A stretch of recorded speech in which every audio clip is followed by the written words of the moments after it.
رمضان المبارک میں جس قدر عبادتیں، ریاضتیں، ذکر، تلاوت، تسبیح، تراویح آپ نے ادا کیے ہیں، ان سب کی اجرت کا آج دن ہے۔ اللہ رب العزت کی طرف سے آج بے پناہ بخشش، رحمت اور خزانہ برکت تقسیم کیے جاتے ہیں۔ عید کا تصور اسلام میں کیا ہے؟ خوشیاں منانا۔ اور اللہ تعالیٰ قرآن میں فرماتا ہے محبوب آپ فرما دیں جب تمہارے پاس اللہ کا فضل اور اس کی رحمت آئے تو خوشیاں مناؤ۔ اللہ کا فضل اور اس کی رحمت آئے تو خوشیاں مناؤ۔ قل بفضل اللہ وبرحمتہ فبذلک فلیفرحوا۔ اب جب اللہ کا فضل ہوگا اور جب اس کی رحمت ہوگی ہم خوشیاں منائیں گے۔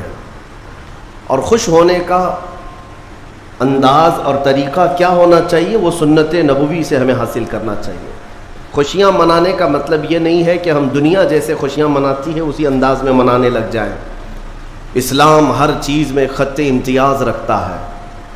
تمہاری عبادتوں کا طریقہ الگ ہے، تمہارے رب کو پکارنے کا طریقہ الگ ہے، رب تعالیٰ کے حضور سربہ سجود ہونے کا طریقہ الگ ہے۔ رب تبارک و تعالیٰ نے تمہیں ممتاز پیدا کیا ہے، ظاہر سی بات ہے تمہاری خوشیاں بھی ممتاز ہونی چاہیے۔ پوری کائنات میں لوگ اگر خوشیوں میں ڈوب کر شراب نوشی کرتے ہیں تو یہ خوشیاں نہیں ہیں۔ اگر آج کی رات یا آج کا دن لوگ یہ سمجھتے ہیں کہ خوشیوں کا مطلب ہے کہ خوب انٹرٹینمنٹ کیا جائے، نفس جو چاہتا ہے وہ سب کر لیا جائے، تو اسلام اسے خوشیاں نہیں کہتا۔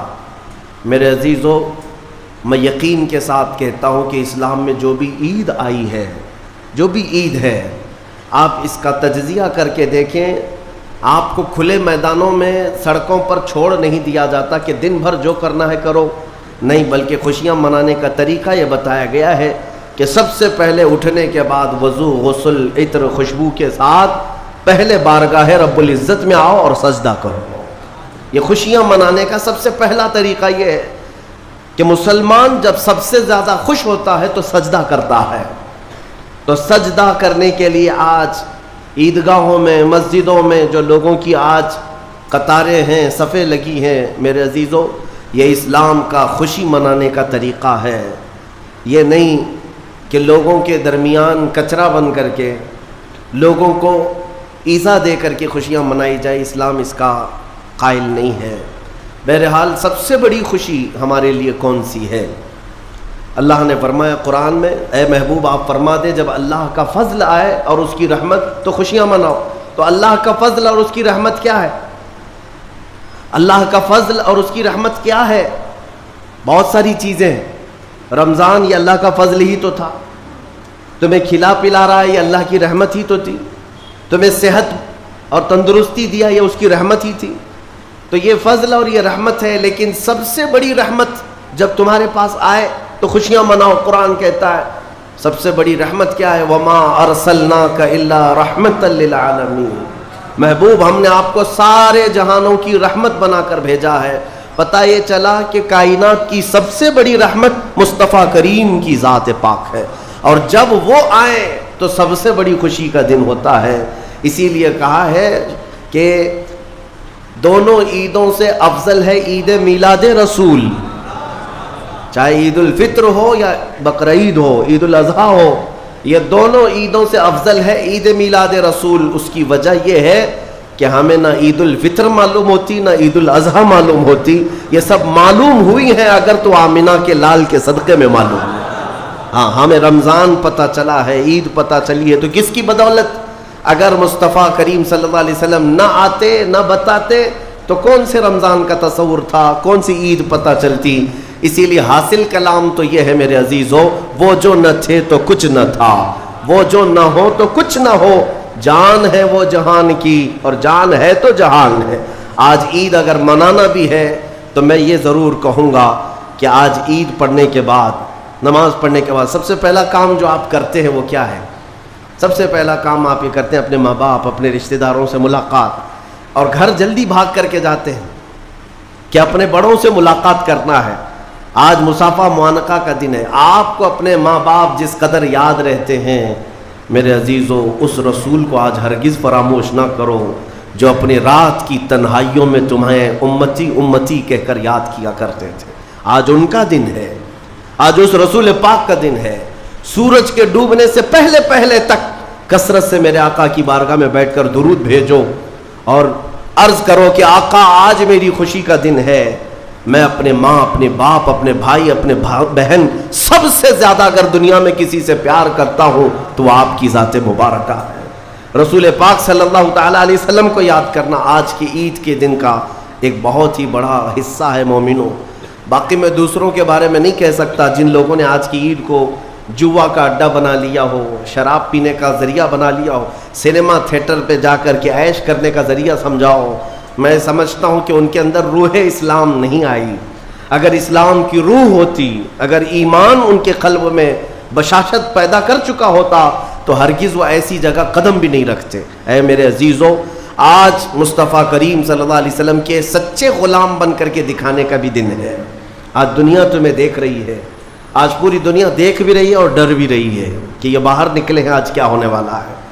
میرے عزیزو، تمہارے پاس سب سے بہترین میسج دینے کا وقت یہ ہے کہ رسول کریم صلی اللہ تعالیٰ علیہ وسلم کے غلام ان کی سنتوں میں ملبوس اپنے گھروں سے آج نکلے ہیں اور پوری دنیا میں حضور کی سنتیں عام کر کے رہیں گے اور حضور پاک صلی اللہ علیہ وسلم کے اخلاق کو پھیلا کر رہیں گے.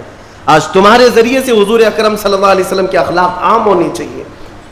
نان مسلم ہو، غیر مسلم ہو، کوئی بھی اگر اس کے ساتھ تمہارے مدد کا جذبہ آیا، کم سے کم اس کے دل میں یہ خیال تو آئے گا کہ یہ نوجوان کیوں میرے ساتھ اچھائی کر رہا ہے. اس وقت تم یہ بتا سکتے ہو یہ میرا اپنا عمل نہیں، یہ میرے آقا کا عمل ہے.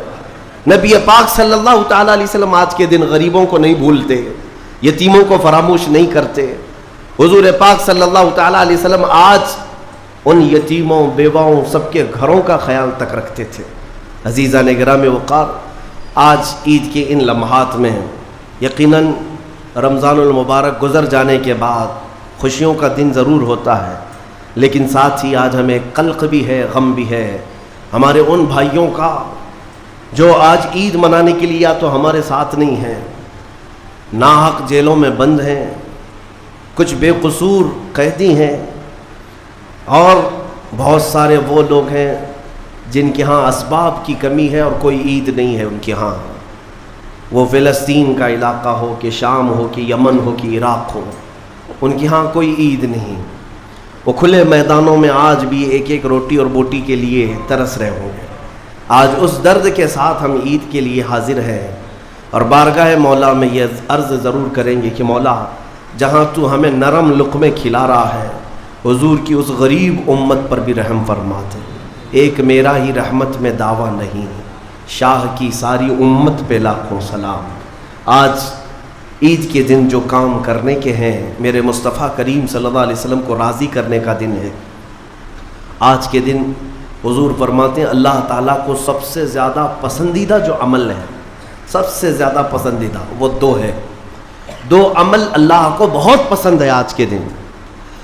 فرمایا میرے آقا صلی اللہ علیہ وسلم وہ دو عمل کیا ہے؟ حضور فرماتے ہیں پہلی چیز یہ ہے کہ اللہ رب العزت کی بڑائی بیان کرنا. اللہ اکبر اللہ اکبر اللہ اکبر لا الہ الا اللہ اللہ اکبر اللہ اکبر وللہ الحمد. یہ اللہ رب العزت کی بڑائی، تکبیر، اللہ سب سے بڑا ہے، یہ تکبیر بیان کرنا پہلا عمل اللہ کو سب سے زیادہ پسند ہے. دوسرا عمل استغفار، استغفر اللہ استغفر اللہ استغفر اللہ استغفر اللہ ربی من کل ذنب واتوب الیہ. دو عمل آج کے دن اللہ بہت پسند فرماتا ہے. ایک اس کی بڑائی بیان کرنا تکبیر، اور دوسرے استغفار. اور فرمایا کہ جب اپنے گھروں سے نکلو تو تکبیر کہتے ہوئے نکلو. کتنے لوگ ایسے ہیں جو تکبیر پڑھتے ہوئے آئے؟ بہت کم لوگ ہیں، سب اپنے اپنے دھن میں چلے جا رہے ہیں. یہاں تک کہ فرمایا اس تکبیر کا اہمیت کا اندازہ اس سے لگاؤ، آنے کے وقت جس راستے سے آئے تھے عید کے لیے، جانے کے وقت دوسرے راستے سے جاؤ. واجب نہیں ہے، لیکن اس کی حکمت کیا ہے ایک راستے سے آنا اور دوسرے راستے سے جانا سنت. فرمایا گیا کہ جب تم ایک راستے سے تکبیر پڑھتے ہوئے آتے ہو تو اس راستے پر موجود جتنے مکان، پتھر، درخت ہیں وہ سب تمہاری تکبیر کی گواہی دیں گے. قیامت کے دن تمہاری تکبیر کی وہ گواہی دیں گے کہ مولا یہ ہمارے سامنے سے تیری بڑائی کرتا ہوا گزرا ہے. تو ہو سکے دوسرے راستے پر بھی گزرو تاکہ زیادہ سے زیادہ ان تمام چیزوں کو اپنی تکبیر کا گواہ بنایا جا سکے. تو اس سے اندازہ کریں کہ تکبیر آج کے دن بہت اہمیت کی حامل ہے، اور اسی تکبیر کی آج ضرورت بھی ہے مسلمان کو. اقبال نے بہت اچھے انداز میں کہا تھا، کفر دم توڑ دے گا ٹوٹی ہوئی شمشیر کے ساتھ، گر تم نکل آ جاؤ ایک بار نعرے تکبیر کے ساتھ. مطلب یہ ہے کہ اس تکبیر کا آج بھی بہت سارے لوگوں کو انتظار ہے جس تکبیر کی آواز سے ہی کفر کے خیموں میں ہلچل مچ جائے. وہ صرف اور صرف حلق سے نکلنے والی تکبیر نہیں ہے، وہ ایمان کی بشاشت اور توکل کے ساتھ نکلنے والی تکبیر ہے.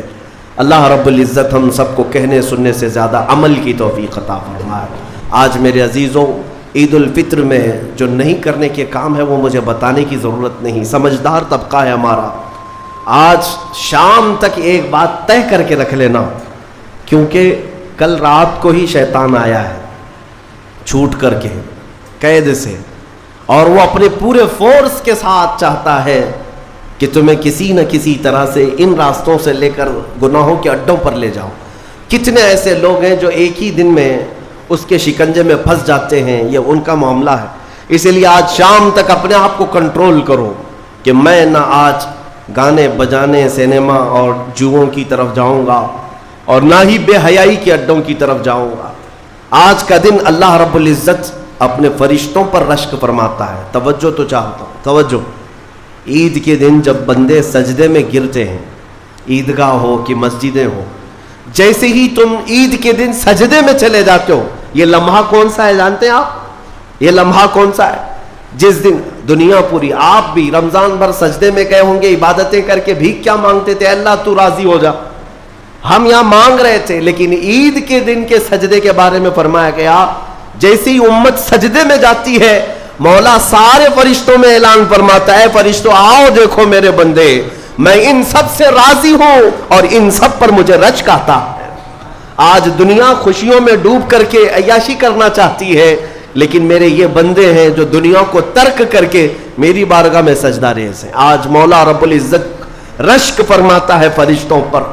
اس لیے میرے عزیزوں، نہایت ہی اخلاص کے ساتھ، اطمینان کے ساتھ اور اللہ رب العزت کی بارگاہ میں اپنے آپ کو خود سپرد کر کے عید کی نماز ادا کریں، اور امید ہے کہ یہ عید ہماری ایک انقلاب لائے گی انشاءاللہ. جو حالات آج پیدا ہو چکے ہیں، میں اس کے لیے بھی گزارشتاً یعنی معروضتاً یہ عرض کروں گا کہ آپ امن و امان کو برقرار رکھیں. امن و امان کو برقرار رکھیں، یہ بہت ضروری چیز ہے. مجھے افسوس ہے یہاں کے بھی حالات اور پورے ہندوستان کے بھی حالات جس طرح سے اپنائے جا رہے. یہودیوں کی ایک بڑی سازش تھی خلافت عثمانیہ کے زمانے میں. وہ کیا کرتے تھے کہ مسلمانوں کو بھڑکانے کے لیے، ورغلانے کے لیے کچھ ان کی مقدس چیزوں کی توہین کرتے تھے کسی ایک کے ذریعے سے، اور جب مسلمان بھڑک جاتے، باہر آتے، تو پھر ان کے بیچ میں یہ یہودی بھی داخل ہوتے تھے، باضابطہ یہ طریقہ اپناتے تھے، اور پھر مسلمانوں میں آپس میں لڑا دیتے تھے. اس کے بعد وہاں سے خلافت کے خلاف اعلانات بھی کرتے تھے، اس میں یہودی داخل ہوتے تھے. تو اس طرح بھیڑ جمع کر کے باہر ورغلانا، لوگوں کو اکسانا، یہ ان کا کام تھا تاکہ زیادہ سے زیادہ مسلمانوں کا نقصان ہو سکے. اسی لیے میں چاہتا ہوں کہ اپنے غم و غصے کا اظہار صرف بھیڑ سے نہیں ہوتا، جس میں اعلیٰ حضرت فاضل بریلوی رضی اللہ تعالیٰ عنہ نے بھی ارشاد فرمایا کہ مسلمانوں کو اس طرح سے کھلے طور پر کسی چیز پر جمع کر لینا جس سے خطرات لاحق ہوں ناجائز ہے. آپ ان چیزوں کا بہت خیال رکھیں کہ دشمن طاقتیں آج یہی چاہتی ہیں کہ تمہیں اکسا کر، ورغلا کر تمہارا زیادہ سے زیادہ نقصان کر سکیں. پچھلے 2 سال کا عرصہ گزر گیا، بنگلور میں بھی ایک حادثہ ہوا تھا، وائلنس ہوا تھا، غالباً رمضان کے موقع پر ہی 125 کے قریب نوجوان 2 سال سے ابھی تک جیلوں میں بند ہیں. کچھ چھوٹ گئے، کچھ ابھی تک باقی. اس میں کئی سافٹ ویئر انجینئر ہیں اندر بیٹھے ہوئے ہیں. تو یہ سب حالات دل کو دہلا دیتے ہیں. آپ امن و امان کو برقرار رکھیں اور جب تک اپنے بڑوں اور بزرگوں کی طرف سے کوئی بات نہ آئے آپ کوئی بھی چیز اپنے ہاتھ میں نہ لیں. اور اللہ کریم ہم سب کو ماحول میں امن و امان برقرار رکھنے کی توفیق عطا فرمائے اور ظالموں کے شر سے مولا ہماری حفاظت فرمائے. جس طرح برے منصوبے تمہارے متعلق بنائے جا رہے ہیں کریم خدا کی بارگاہ میں دعا ہے کہ مولا ان تمام منصوبوں کو تو خاک میں ملا دے. تیرے حبیب پاک صلی اللہ علیہ وسلم کی اس بھولی بھالی امت کو صحیح قیادت عطا فرما دے. رب العالمین آج کے عید کے دن جب تو سب کو نواز رہا ہے تو اس غریب امت کو مولا تو رحم و کرم سے نواز دے. تیرے حبیب پاک صلی اللہ تعالیٰ علیہ وسلم کا سچا عشق اس پوری امت کو عطا فرما دے. وصلی اللہ تعالیٰ علی خیر خلق محمد وآلہ واصحابہ اجمعین وآخر دعوانا الحمد للہ رب العالمین.